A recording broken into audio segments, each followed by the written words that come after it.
사랑하는 성도 여러분, 우리가 그리스도인이라는 사실이 무엇으로 결정될까요? 교회를 다니는 거? 아니면 내가 헌신하는 거? 저는 이 주제를 가지고 한 달 반 정도를 생각하면서 지내왔습니다. 그 계기는 4월 20일이 장애인의 날입니다. 장애인 날이 되면 제 장애인 친구들과 함께 식사를 해요. 근데 요번에 좀 친구 좀 데려갈 수 있냐고, 그래서 친구들까지 와서 식사를 하는데 대부분 뇌성마비 친구들이에요. 정말 어렵게 걸어와서 같이 식사를 하니까 내가 얼마나 고마운지. 그래서 먹다가 이런 주제가 나왔어요. 야, 우리는 그래도 육신이 좀 힘든데 앞을 못 보는 사람은 얼마나 힘들까?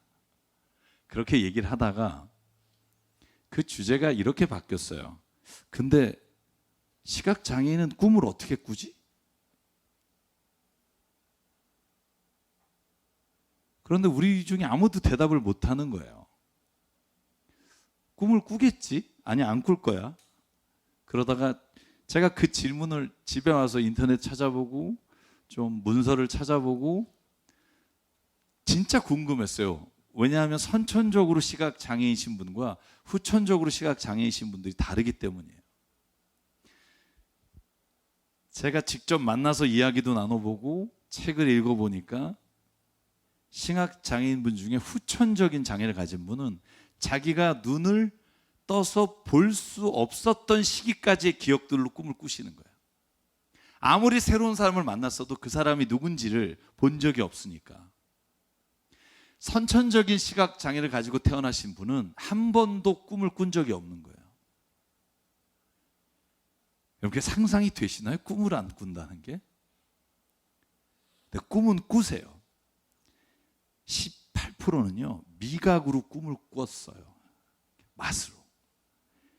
30%는 후각으로 꿈을 꿔요. 70%는 촉각으로 꿈을 꾸신대요. 그런데 86%는 꿈을 꾼 사람, 경험이 있는 사람 중에 86%는 소리로 꿈을 꾸세요. 여러분, 전 생각해보지도 못했어요. 노란색과 초록색과 파란색이라는 걸 본 적이 없는 사람, 그분이 어떻게 꿈을 꿀까? 역시 한 번도 본 적이 없기 때문에 상상도 해본 적이 없어요. 저는요, 그 이야기를 생각하고 그리고 그분들 만나서 이야기 나누면서 두 가지를 깨달았어요. 첫째는 우리 누구나 꿈을 꾸지라는 생각이 당연한 것처럼 여겼지만 이 세상에 정말 당연한 것조차도 당연하지 않은 사람이 참 많다는 거. 야, 누가 그거 안 하고 사니? 그런데 그런 사람이 있다는 거. 두 번째는 우리가 인생을 살아가면서 보고 듣는 것이 우리의 삶에 얼마나 큰 영향을 끼치는가 하는 거예요. 우리가 꿈을 꾸는 거, 무의식조차도 우리가 봤던 거, 우리의 삶에서 들었던 것을 가지고 꿈을 꾸는 거예요. 그렇다면 우리가 삶에서 무엇을 보느냐, 무엇을 듣느냐가 우리의 삶의 방향과 우리의 삶의 의미를 결정한다는 거예요. 사랑하는 여러분, 저와 여러분이요, 우리의 눈을 들어, 우리의 귀를 열어 우리가 하나님이 봐야 할 것과 듣게 하시는 것을 듣는 은혜가 있기를 주의 이름으로 축복합니다. 무엇을 보느냐가 우리의 삶을 결정합니다. 저는 이 말이 얼마나 중요한지를 성경 가운데서 발견하게 돼요. 사랑하는 여러분, 저와 여러분의 인생은 어떻습니까? 그리스도인은 어떤 사람이 그리스도인들입니까? 우리가 흔히 말하는 그런 소리 말고 성경이 말하는 그리스도인은, 예수 믿는 사람은 이런 사람이다 하는데 귀를 기울여 봤느냐고 묻고 싶어요. 여러분, 제가 오늘 말씀을 통해서 그리스도인들의 삶이 어떻게 방향을 결정하고 어떻게 살아가야 되는지에 대한 예수님의 음성을 듣기를 원합니다. 오늘 본문이 이렇게 시작해요. 예수께서 모든 곳에 다니며 말씀을 전하시기를 마치고, 그리고 그 가운데 있을 때 세례 요한의 제자들이 찾아와요. 옥 안에 갇힌 세례 요한이 그리스도께서 일을 하신다는 걸 들은 거예요. 그러니까 제일 궁금한 게 뭐냐면 자기가 이제 죽을 날이 얼마 남지 않았다는 걸 알아요. 그러니까 그분, 내가 요단강에서 세례를 준 그분이 진짜 메시아인지, 내가 이대로 숨을 거둬도 되는지 궁금한 거예요. 제자를 보냈어요. 그리고 예수께 이렇게 물어봐요. 3절, 오실 그분이 당신이십니까? 그렇지 않으면 우리가 다른 분을 기다려야 합니까? 얼마나 답답했으면 이 질문을 감옥에 있는 요한이 자기의 제자들을 보내서 물었겠어요. 여러분, 근데 예수님이 대답은 4절에 이렇게 돼 있어요.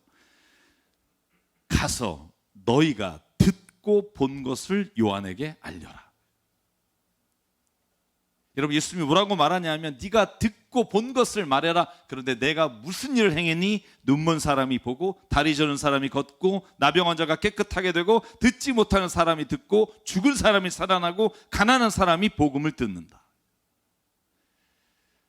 여러분, 다음 주에 저희 교회 주일 예배 낮설교를 선교사님이 오십니다. 저희 운영위원회에서 한 달 전에 결정하고, 제가 가장 존경하는 인도네시아의 나환자를 섬기시는 목사님이에요. 제가 그분 방송 같이 하고 제가 그분과 함께 이야기를 나누고 몇 번을 만나면서 제가 얼마나 초라한지, 평신도셨다가 예수님 만나고 인도네시아에서 목사 신분도 안 가지시고 그냥 그 나환자분들이 너무 마음이 아파서 시작한 선교가 정말 놀라우신 은혜 가운데, 저는 오늘 이 말씀을 들으면서 그분이 생각났어요. 이번에 들어오신 것도 걷지 못하는 아이들을 수술해 주는 병원에 데려오셔서 지금 봉사하고 계세요. 사랑하는 여러분, 저와 여러분이 뭘 보느냐에 따라 삶의 방향이 바뀌어요. 매일 우리가 만나는 사람들이 나도 저렇게 되고 싶다, 야 나는 왜 저렇게 안 되지, 우리 애는 왜 저럴까라고 하는 사람만 보면 세상이 다 그런 사람밖에 없는 것 같고 나는 패배자같이 느껴져요. 그런데요, 세상을 볼 때 주께서 원하시는 걸 보면 패배자가 아니라 진짜 내가 잘 살고 있구나, 와 내가 진짜 인생을 이렇게 주님이 원하시는 삶을 살았구나 하는 말로 변하게 된다는 거예요. 여러분, 예수님 뭐라 그래요? 너 있잖아, 나를 봤잖아. 내가 세례 받을 때 요단강에서 하늘로부터 하나님이 하신 음성 들었잖아. 왜? 그런데 또 물어보니 여러분, 예수님의 말씀엔 이런 의미가 있어요. 여러분, 한번 성경을 보시면 마태복음 11장 7절에 보면 예수께서 오늘 본문에 질문하시는 내용이 뭐냐 하면, 너는 광야에 뭐하러 나가니? 이런 질문하세요. 왜 이런 질문을 하는 줄 아세요? 여러분, 세례 요한의 제자들은 광야에서 예수가 세례받는 걸 봤단 말이에요. 여러분, 마태복음 3장 13절 한번 먼저 볼까요? 그때 예수께서 요한에게 세례를 받으시려고 갈릴리를 떠나 요단강으로 들어가셔서 세례 요한을 만났어요.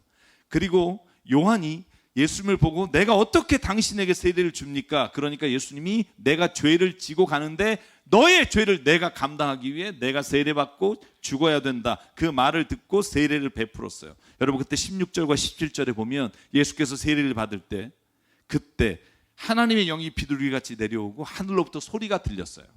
이는 내가 사랑하는 아들이다, 내가 그를 좋아한다. 여러분, 이걸 다 봤단 말이에요. 여러분, 세례 요한은 자기가 세례를 줬고 그리고 그 제자들을 그 옆에서 그것을 지켜봤음에도 불구하고 묻는 거예요. 왜? 그때 보고 나서 그 동안에 본 건 예수님이 아니었어요. 그는 또 여전히 그가 세상을 바라보며 광야에서 예수께서 말씀하신 걸 기억하고 보는 게 아니라 자기가 보고 싶은 걸 보면서 살았다고요. 여러분, 그래서 다시 마태복음 11장 우리가 읽은 본문의 말씀으로 돌아가면 예수께서 제자들에게 이렇게 물어요. 니네가 그렇게 광야에 가서 본 게 뭐니? 바람에 흔들리는 갈대니? 아니면 화려한 옷을 입은 사람이니? 네가 무엇을 버리고 광야에 나가서 지금 나에게 그런 질문을 또 던지니? 예언자를 보러 나갔니? 여러분, 예수님이 왜 이렇게 물으실까요? 사랑하는 여러분, 우리가 신앙생활하면서 왜 우리가 믿음의 길을 걸어가면서도 여전히 세상을 따라가는 줄 아세요? 듣고 보는 게 세상의 소리이기 때문에 그래요. 매일 우리가 마주하는 건 텔레비전에서 말하는 성공의 기준, 텔레비전에서 보여주는 사람들이 말하는 그 소리에 너무나 민감해 있어요. 여러분, 그래서 금식할 때요, 밥만 금식하지 마시고요, 미디어도 금식하는 은혜가 있기를 주의 이름으로 축복합니다. 세상 친구도 좀 끊어보세요. 여러분, 그 동기 모임 동창회 가서 여러분 덕이 된 적이 몇 번 있으세요? 야, 우리 아들 말이야, 요번에 이거 들으러 나가거나 하러 나가는 사람이 얼마나 많아요. 그거 할 거 없는 사람은 안 나가고. 그게 교회의 모임이 되면 되겠습니까? 여러분, 예수님이 세례 요한의 제자들에게 묻는 질문은 그거예요. 너희는 그리스도를 기다린다고 하면서 진짜 너희가 광야에서 본 그리스도 되시는 하나님의 말씀을 듣는 게 아니라 또다시 세상의 소리에 헷갈리고 있구나. 사랑하는 여러분, 예수님이 그들에게 묻는 질문은 오늘 우리에게 묻는 질문이라고 믿습니다. 도대체 너는 교회에 왜 나가니? 교회에서 나가서 보는 게 뭐니? 야, 저 사람 옷 잘 입었네. 야, 저 사람 요즘 잘 나가나 봐. 이거 보러 나가니? 너는 지금 앉아서 예배를 드릴 때 뭘 보고 있니? 아, 저 전 목사 오늘 헤어스타일이 이러네? 넥타이는 삐뚤어졌네? 살아계신 예수님을 보니? 살아계신 하나님이 나의 지금 심중에 오셔서 나를 다스리시는 걸 체험하니? 넌 도대체 왜 교회에 나와 예배를 드리니? 여러분, 이 질문이 저와 여러분에게 주신 하나님의 질문이 되길 주의 이름으로 축복합니다. 이 질문에 답하며 살아야 돼요. 우리의 눈에 잡다한 게 보이는 게 아니라 오직 살아계신 예수님만 바라보는 은혜를 체험해야 여러분, 교회는요, 하나님의 역사가 일어나요. 여기에서 뭐가 틀렸네, 뭐가 잘못됐네 하는 걸 보는 눈이 열리면서부터 여러분, 신앙은요, 어쩌면 다른 길로 걷게 돼요. 사랑하는 여러분, 이 질문이 오늘 우리에게 들릴 때 저는 오늘 말씀을 가지고 세 가지를 생각해 봐요. 첫째는요, 우리가 그리스도인으로서 세상을 어떻게 바라봐야 하느냐는 거예요. 둘째는 사람을 어떻게 바라봐야 하느냐는 거예요. 마지막으로 교회와 목회자를 어떻게 바라봐야 하느냐는 예수님의 질문 앞에 서게 돼요. 여러분, 첫 번째 질문은 뭐냐 하면 세상을 바라보는 시선이에요. 여러분, 예수께서 이렇게 말하죠. 네가 광야에 왜 나가니? 흔들리는 갈대를 보기 위해서냐? 여러분, 세상을 보는데 그 세상을 보는데도 해필이면 흔들리는 갈대를 봐요. 여러분, 저는 이 말씀을 이렇게 한번 생각해 봤어요. 세상의 기준을 따라 살려고 애쓰고 세상의 기준에 근접하지 못하면 내가 지금 성공하지 않으면 예수님을 잘못 믿고 있다는 착각을 하는 경우가 얼마나 많은지 몰라요. 여러분, 제가 성경 공부 인도하는 모임 중에 그런 분이 많아요. 세상에서 성공하면 일찍 오고 사람 데려와서 막 채워요. 그런데 어느 날 갑자기 안 되잖아요. 부도가 나잖아요. 힘들잖아요. 안 나오세요. 전 제가 확신하는 게 뭐냐면 그때가 주님께 더 나와야 될 때예요. 그 모임에서 그래서 그런 말이 있어요. 성공해야 나온다. 여러분, 교회가요, 오늘 예수님이 말씀하신 것처럼 너희가 광야에 왜 나가니? 흔들리는 갈대를 보러 가기? 세상에 흔들리는 기준에 따라서 네가 맞추려고 애쓰며 살리? 그러지 말라는 거예요. 세상의 기준은요, 여러분 10년 전하고 지금이 다르고요. 제가 예언 하나 할게요. 5년이면 또 달라져요. 그거 따라가려고 살지 마시고요, 그것이 무엇이 잘못된가를 볼 수 있는 눈을 열어달라고 주님께 기도하며 살아가는 우리가 되기를 바랍니다. 아, 저것이 왜 잘못됐는지를 알아야죠. 그리고 잘못됐다면 안 가야죠. 그런데 안 그래요. 어떻게든지 악착같이 그 기준에 따라가서 내가 근접해야 교회 나와서도 아, 내가 이 정도는 세상에서 하고 산다는 거, 그걸 자랑한다고요.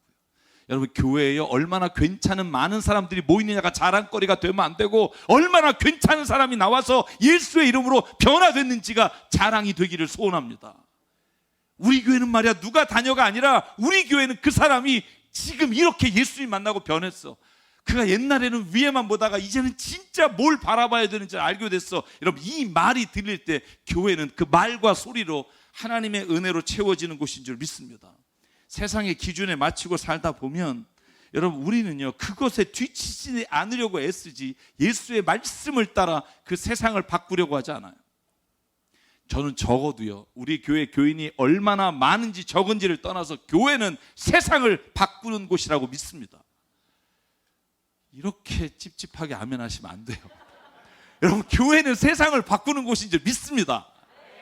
세상의 기준이 잘못됐을 때 그걸 말하는 곳이지, 거기에 내가 뒤처져서 허덕이다가 교인들끼리도 아유 걔가 아들이 그렇게 됐대, 얼마나 안 됐어, 야 그 사람 회사가 그렇게 됐대, 이런 말을 하는 곳이 아니라 아 그 사람이 주의 말씀을 따르다가 거짓말 안 하고 사기치지 않아서 실패했대, 야 그거 진짜 예수님 기뻐하시겠다, 야 하나님 기뻐하시겠다. 초대교회에 많은 사람들이 로마 황제에게 절했으면 호의호식할 수 있는데 그걸 포기함으로 사자에게 먹히고 카타콤 지하에서 겨우 숨쉬며 살았지만 그들이 실패했다고 말한 적이 없어요.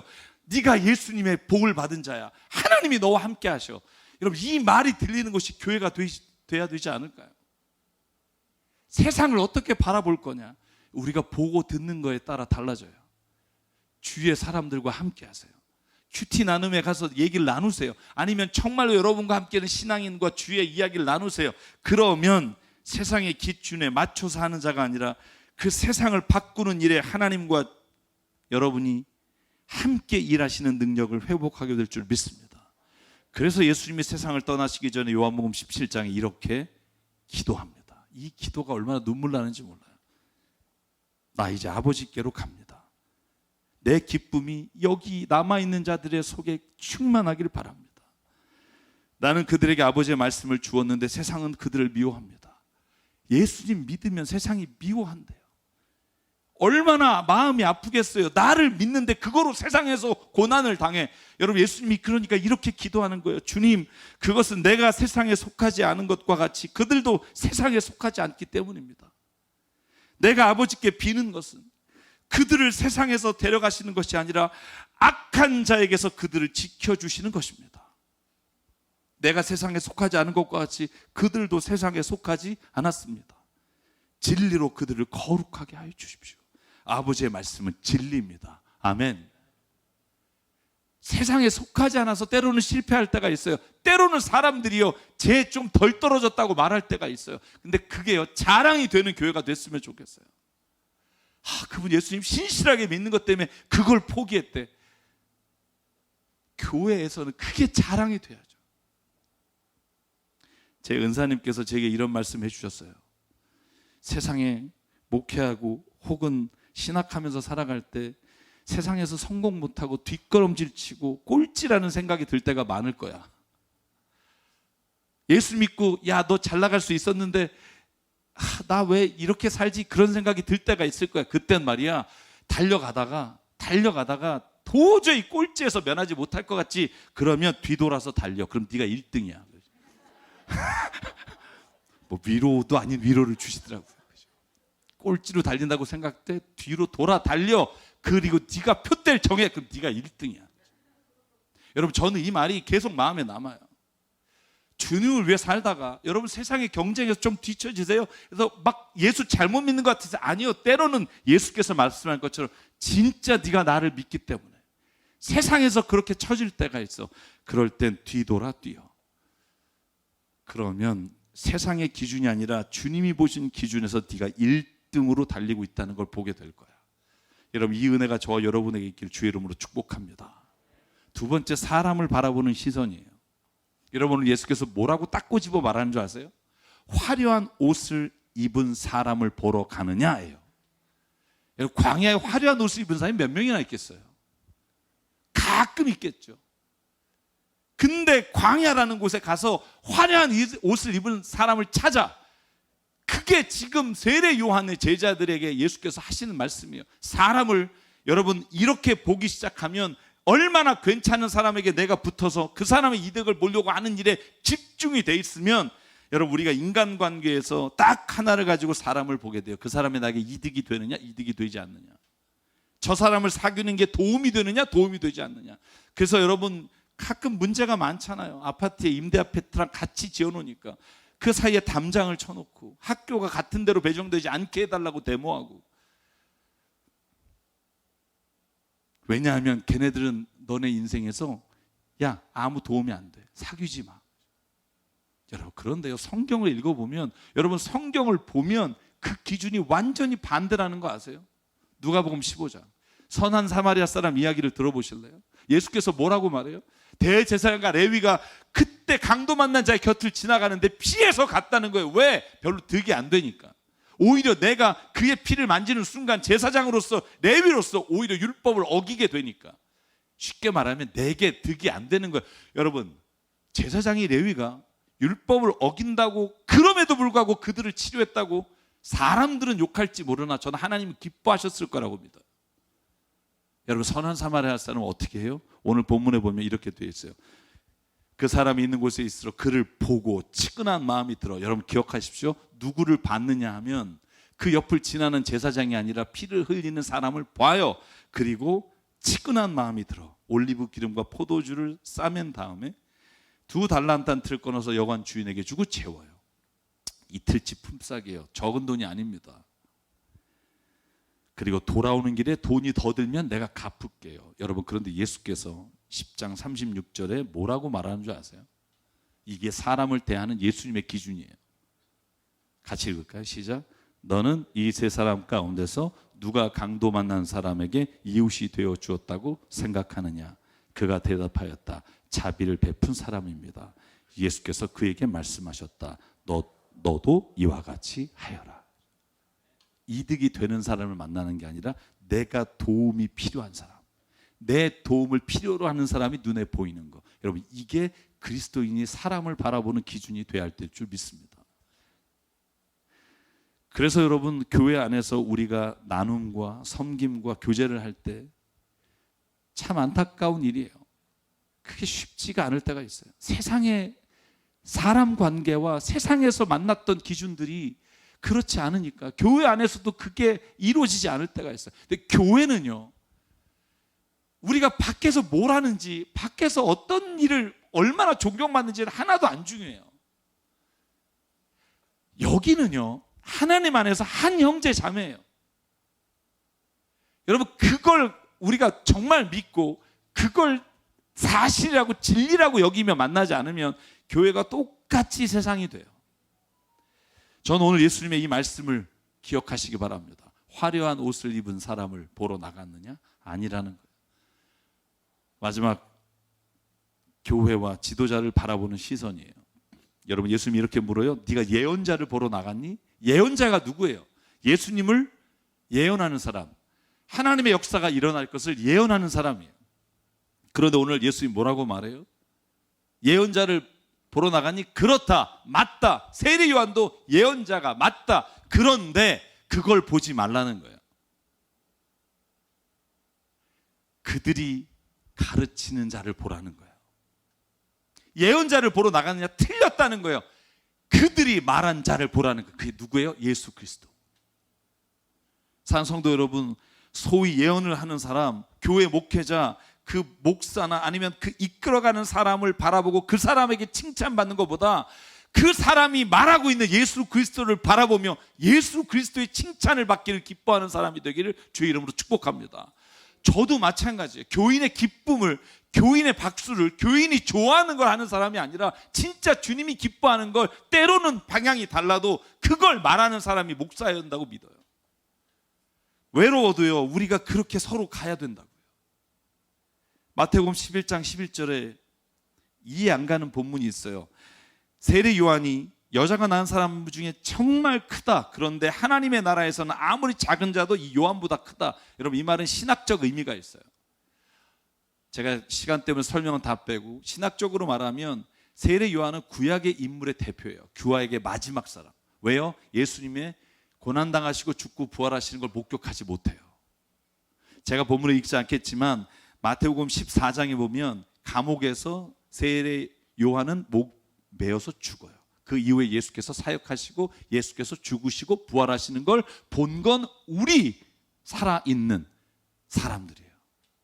예수께서 오늘 말씀하신 세례 요한이 하늘나라에서 아무리 작은 자라도 세례 요한보다 크다는 말은 신학적으로 말하면 구약에서 예수 그리스도의 사심과 죽으심과 부활을 보지 못한 사람은 불쌍하다는 거예요. 예수님의 말이에요. 안 됐다는 거예요. 왜? 그것을 본 자는 복되다는 거예요. 여러분, 이건 제 말이 아니에요. 누가복음 10장에 예수께서 하신 말씀이에요. 뭐라고 말해요? 예수께서 제자들에게 말씀하셨다. 따로 너희가 보고 있는 것을 보는 눈은 복이 있다. 내가 너에게 말한다. 많은 예언자와 왕이 너희가 지금 보고 있는 것을 보고자 하였으나 보지 못하였고 너희가 지금 듣고 있는 것을 듣고자 하였으나 듣지 못하였다. 그게 누구예요? 예수 그리스도. 사랑하는 새사람교회 성도 여러분, 저와 여러분이 지금 무엇을 듣고 보고 있습니까? 무엇에 우리의 삶에 집중하고 있습니까? 선거철이라 시끄러워요. 진짜 막 아주 선거, 노래, 로고송부터 막. 제가 부탁드려요. 여러분이 어느 정당을 지지하시든 어떤 사람을 지지하시든 여러분이 보고 듣는 것이 그 사람에 대한 혹은 왜곡된 이야기가 아니라 주의 말씀으로 그 누구든지 보는 은혜가 있길 바라요. 내가 그 사람을 지지하니까 어떠한 상황도 성경에 맞지 않아도 그 사람을 나는 지지한다라고 말하는 건 틀려요. 잘못된 거예요. 우리의 기준은요, 주의 말씀으로 그 사람을 보는 거예요. 세상에서 어떻게 뭘 이루었냐가 아니라 주님의 말씀으로 저 사람이 진짜 하나님 앞에 신실하느냐를 보고 결정할 때 하나님이 이 땅을 하나님의 나라의 땅으로 바꾸시는 줄 믿습니다. 제가 마지막으로 간증 하나 하고 마칠게요. 제가 부교육자로 있을 때 새벽 예배를 드렸어요. 월삭 기도였던 것 같아요. 새벽 기도를 마치고 인사를 하는데 어떤 분이 이제 올라가서 식사를 하는 곳이었어요. 그래서 아침에 인사를 하는데 어떤 분이 계속 저를 피해요. 입구가 하나니까 나가진 못하고 어쩔 줄 몰라서. 그래서 제가 가서 딱 안으면서 오늘 어찌 오셨네요 그랬더니 술 냄새가 확 나는 거예요. 거의 만취 상태시더라고요. 새벽 예배 오셔서 앉아가지고 예배를 드리고 나가는데 저한테 못 온 거예요. 그 성도분이 저에게 그래요. 목사님 죄송해요. 술 마시고 왔어요. 너무 힘들어서 여기 안 오면 죽을 것 같아서. 제가 그랬어요. 감사해요 집사님. 그럴 때 오는 게 교회예요. 잘난 척하러 오는 게 아니라 진짜 힘들 때 살아계신 예수께서 나를 어떻게 보실까? 그게 교회예요.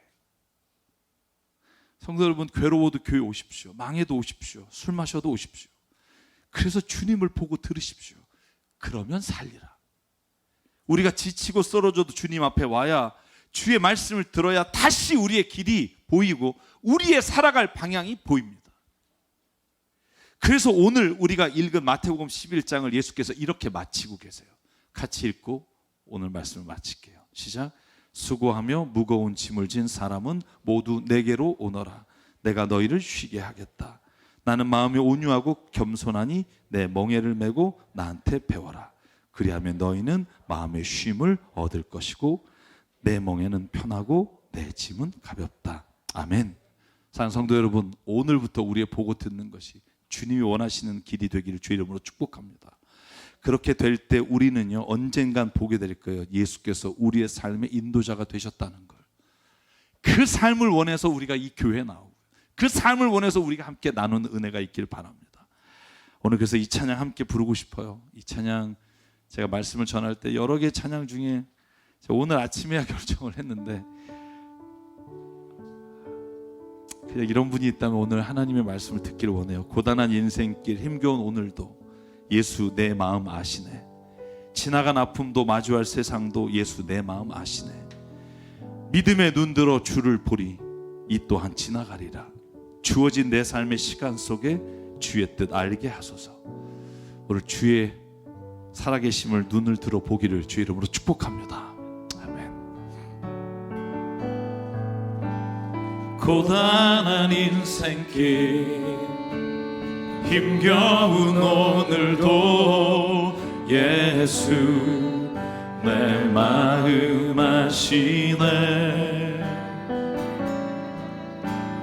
지나간 아픔도 마주할 세상도 예수 내 마음 아시네. 한 번 더 고백할게요. 고단한 인생길 고단한 인생길 힘겨운 오늘도 예수 내 마음 아시네. 지나간 아픔도 마주할 세상도 예수 내 마음 아시네. 믿음의 눈 들어 주를 보리.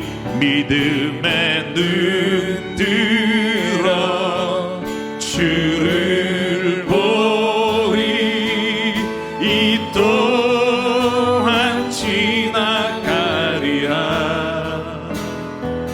주어진 내 삶의 시간 속에 주의 뜻 알게 하. 우리 2절 가사 일어나서 함께 부를게요.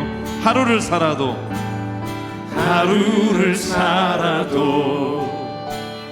기쁨으로 가리. 예수 늘 함께 하시네. 후회도 염려도 온전히 맡기리. 예수 늘 함께 하시네. 믿음의 눈 들어. 아멘. 믿음의 눈 들어 주를 보리. 이 또한 지나가리라. 주어진 내 삶의 시간 속에 주의 뜻 알게. 믿음의 눈 들어 주를 바라봅니다. 아멘. 믿음의 눈 들어 주를 보리. 이 또한 지나가리라. 주어진 내 삶의 시간 속에 주의 뜻 알게 하소서. 이 시간 함께 기도하실 때 하나님, 우리의 눈과 귀가 세상의 소리로 가득 차 하나님의 말씀의 진리를 알면서도 오늘 다시 주님께 와서 묻는 세례 요한의 제자처럼 계속 반문하며 살지 않게 하시고 주의 음성을 듣길 원합니다. 주님 말씀해 주십시오. 하나님 그 음성에 거하기를 원합니다. 하나님 오늘 이 말씀을 기억하며 이 시간 우리 함께 결단하며 주님 앞에 기도하겠습니다. 상과 은혜 하나님 감사합니다. 오늘도 주님이 우리를 붙잡아 주시고 성령 안에 하나님 우리를 구하여 주시사 우리의 눈이 하나님을 바라보게 하시고 우리의 눈이 주의 말씀을 보게 하시고 우리의 귀가 주의 말씀에 주의 음성에 아버지 민감하길 원합니다. 하나님 역사하여 주시옵소서.